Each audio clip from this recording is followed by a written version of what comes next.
Pakistan match को लेकर बवाल, प्रियंका चतुर्वेदी का अमित शाह पर निशाना। अब कैसे खून और पैसा एक साथ हैं? हिम्मत है तो एक फोन करके मैच रुकवा दो।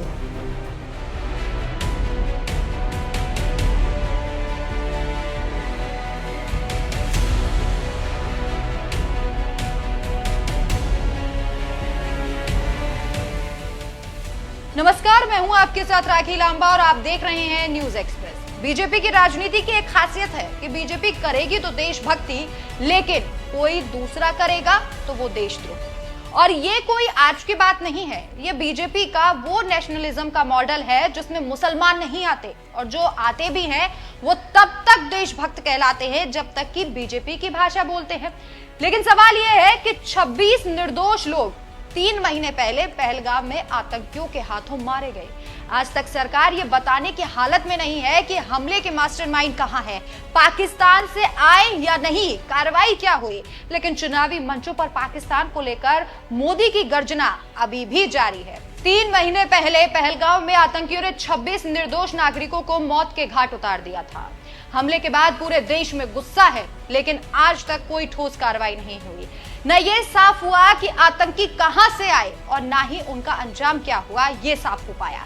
सवाल उठ रहा है कि क्या सरकार सिर्फ घोषणाओं और जुमलों तक ही सीमित रह गई है। आपको याद होगा कि बिहार की एक रैली में मोदी ने कहा था कि खून और पानी एक साथ नहीं बह सकते, सिंदूर मेरी रगों में दौड़ता है। ये बयान सुनकर तालियां गूंजी, सोशल मीडिया में वायरल खूब ये वीडियोस हुए। लेकिन ये बयान सिर्फ चुनावी गर्जना थी या नीति की दिशा, ये सवाल अब और भी ज्यादा तीखा हो गया है। अब एशिया कप का शेड्यूल सामने आने के बाद और ये तय हो गया है कि भारत और पाकिस्तान की टीमें फिर से आमने सामने होंगी। लेकिन विपक्ष पूछ रहा है कि जब पाकिस्तान का हुक्का पानी बंद है, जब मोदी कहते हैं कि खून और पानी एक साथ नहीं बह सकते, जब सीमा पर जवान शहीद हो रहे हैं, तो फिर क्रिकेट में पाकिस्तान से खेलना क्यों है?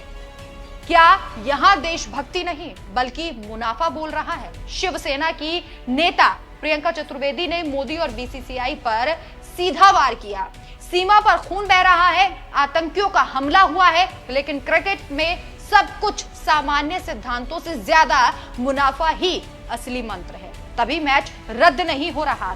ये बयान सरकार के उस नेशनलिज्म पर चोट है जो चुनाव में तो गरजता है, लेकिन बॉर्डर पर बहते खून के बावजूद पाकिस्तान से खेलना नहीं छोड़ता। ये वही बीजेपी है जो कभी कांग्रेस पर पाकिस्तान से क्रिकेट खेलने का आरोप लगाती थी। उस समय बीजेपी के नेता कहते थे कि आतंक और क्रिकेट कभी एक साथ नहीं चलते, लेकिन अब बीजेपी सत्ता में है, आतंक पर बयानबाजी जारी है, पाकिस्तान पर हर चुनावी मंच से हमला, मगर मुनाफे की खातिर क्रिकेट सीरीज जारी रहेगी। विशेषज्ञ कहते हैं कि बीजेपी नेशनलिज्म को भी इवेंट मैनेजमेंट बना चुकी है, जहां असली फैसले की जगह नारे और तमाशा दिखता है। सोशल मीडिया में जनता का गुस्सा फूट रहा है, पहले पाकिस्तान से आतंक खत्म करो फिर क्रिकेट खेलो, देशभक्ति सिर्फ चुनावों में क्यों? बीसीसीआई और सरकार मुनाफे में भागीदार है, देश के नाम पर वोट मांगने वाली सरकार एशिया कप में पाकिस्तान से खेलने पर खामोश क्यों है? ये सिर्फ एक क्रिकेट मैच का सवाल नहीं, ये उस सोच का सवाल है जिसमें पहलगाम के शहीदों की आवाज को दबा दिया गया। पाकिस्तान के खिलाफ कड़ी कार्रवाई सिर्फ भाषणों में रह जाती है और देशभक्ति का मतलब सिर्फ विपक्ष को देशद्रोही कहना बन जाता है। विश्लेषक कहते हैं कि बीजेपी का नेशनलिज्म सिलेक्टिव है, जब अपने लिए फायदेमंद हो तो पाकिस्तान से हाथ मिलाना भी देशभक्ति, और कोई दूसरा बात करे तो वो देशद्रोह। सवाल साफ है कि क्या देशभक्ति सिर्फ मंच पर गरजने तक है? क्या पहलगाम के शहीदों की कुर्बानी का मोल सिर्फ भाषण है? क्या पाकिस्तान से क्रिकेट खेलना नया राष्ट्रवाद है? आज हालात ये है कि खून और पानी एक साथ नहीं बह सकते, लेकिन चुनावी फायदे और क्रिकेट का पैसा दोनों साथ साथ बहते हैं। अब यहाँ पर प्रियंका चतुर्वेदी की वो बाइट सुनवाते हैं जिसमें उन्होंने अमित शाह के सामने क्रिकेट को लेकर अपनी बात सामने रखी थी। इस खबर पर आपकी क्या राय है, हमें कमेंट करके अपनी राय जरूर बताएं। नमस्कार।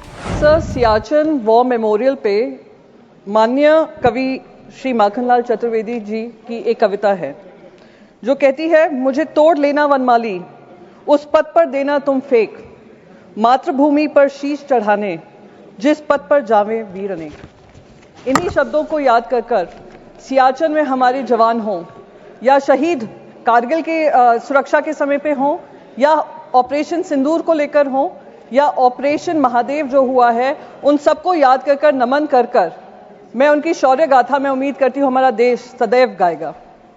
साथ ही साथ मैं उन सारे परिवारजनों को श्रद्धांजलि व्यक्त करना चाहूंगी जिनकी जानें वो पहलगाम में गई, आतंकी हमले में गई, पाकिस्तान स्पॉन्सर्ड आतंकी हमले में गई, और वो अभी भी उम्मीद कर रहे हैं कि हर तरीके से ऑपरेशन सिंदूर, जो कल खुद प्रधानमंत्री जी ने कहा कि ऑपरेशन सिंदूर अभी भी जारी है, उस ऑपरेशन सिंदूर के तहत उनको हर पैमाने पे न्याय मिलेगा और नापाक हरकतें जो पाकिस्तान से होती हैं उसको खत्म करने का काम हमारी वीर सेना करेगी।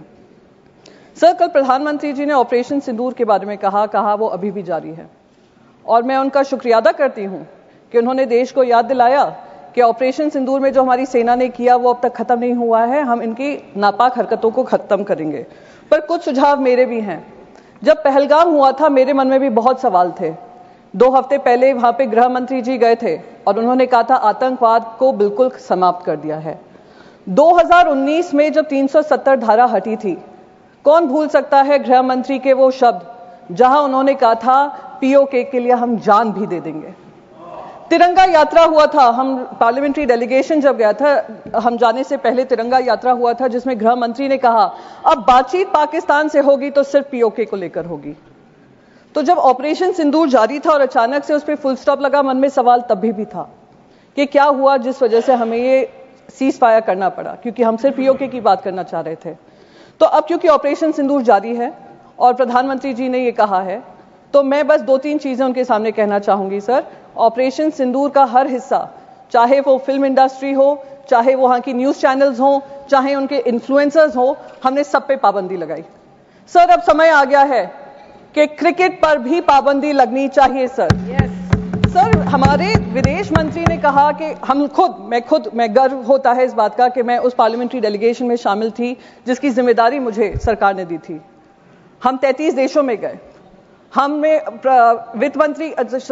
मिनिस्टर ऑफ एक्सटर्नल अफेयर्स कह रहे थे करीब 100 देशों से बातचीत हुई। मैं तो कह रही हूं गृह मंत्री जी से, सर आपको बहुत जगह फोन करने की जरूरत नहीं पड़ेगी, एक इंटरकॉम पे ही फोन कर लेंगे। आईसीसी के चेयरमैन को अगर आप कह देंगे कि ये इंडिया पाकिस्तान मैच नहीं हो सकता तो नहीं होगा, ये हमारे ऑपरेशन सिंदूर की कामयाबी होगी। सर, हम जो 26 महिलाएं जो विधवा हुई वो उनके मुंह, हम उनके मुंह पे जाकर कहेंगे कि हमें वो इंडिया पाकिस्तान मैच खेलना है, हम पैसा कमाना चाहते हैं, पैसे के ऊपर आपका परिवार नहीं है। तो मैं बस यही रिक्वेस्ट करूंगी, एक ऑपरेशन सिंदूर वो होना चाहिए। सर, ऑपरेशन सिंदूर में हमने पाकिस्तान को तो मुंह तोड़ जवाब दिया और उसका गर्व है, हम सबको गर्व है, विपक्ष को भी गर्व है क्योंकि विपक्ष आपके साथ खड़ा रहा। जिन लोगों को एंटी नेशनल कहा गया था 2014 से, उन्हीं ने देश का तिरंगा सबसे ऊपर लहराया विदेशों में जाकर। मेरे को उसका गर्व महसूस होता है। सर, पर जो हमारे यहां पर पहलगाम को लेकर इंटेलिजेंस फेलियर हुआ, उसकी जवाबदेही किसी ने ली? सर, क्या हमारे इंटेलिजेंस चीफ का इस्तीफा मांगा गया? जी सर, मैं खत्म ही कर दूंगी, मैं ज्यादा समय नहीं लूंगी। सर, बस 20 सेकेंड में खत्म कर दूं। सर, उस इंपॉर्टेंट मिशन का हिस्सा थी। इंटेलिजेंस फेलियर जो हुआ उसके तहत किसी ने भी इसकी जिम्मेदारी लेते हुए इस्तीफा लिया। इस्तीफा होने चाहिए सर, तब तक ये ऑपरेशन सिंदूर कंप्लीट नहीं होगा जब तक आउटसाइड वर्ल्ड को तो हमने पाकिस्तान को 2 टूक जवाब देकर अकाउंटेबिलिटी तय की, जब तक इंटरनल अकाउंटेबिलिटी हम तय नहीं करेंगे। 20 सेकंड हो गए। जय हिंद सर, जय Hind, thank you very much.